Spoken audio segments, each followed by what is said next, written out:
25. Where your treasure is. The trouble with most of us is that we do not really read the Bible with any desire to understand it. Take our Lord's familiar words from the Sermon on the Mount. For where your treasure is, there will your heart be also. Matthew 6:21. If you think as you read this, it will suddenly strike you that this seems altogether backward. Most people believe that a man will put his money where his heart is, that where his heart is, there will his treasure be also. Our Lord, however, reversed this common and ancient opinion. A man's heart will follow his money, so beware of unwise investments. Matthew 6:19 and 20, because your heart will become unwise with them.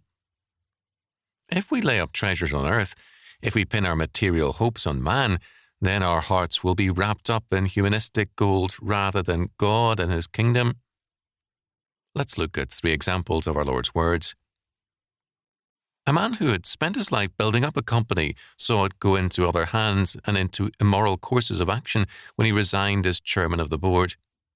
He was, of course, unhappy about the new policies, but because he had a few $1 million tied up in the company and because the profits were better than ever, he steadily became belligerently hostile to any criticism of the company. His heart had followed his treasure. Another man had been an early champion of unionism in his field of work and one of the first officials of the new union. Later on in life, he saw the union perpetuate as many evils against the workers as the old bosses had, but because the union had been his life's work and treasure, he refused to break with it or attack it. His heart had followed his treasure. Still another man took pride in his church. His family had helped build it. Many of the stained glass windows and furnishings, as well as a chapel and the beautiful collection of buildings, represented memorials to members of his family. But the church became a flagrantly unchristian and evil congregation, the pastors mockers of the faith, and the buildings a centre for every reprobate cause. Everything the church now represented went against this man's professed faith.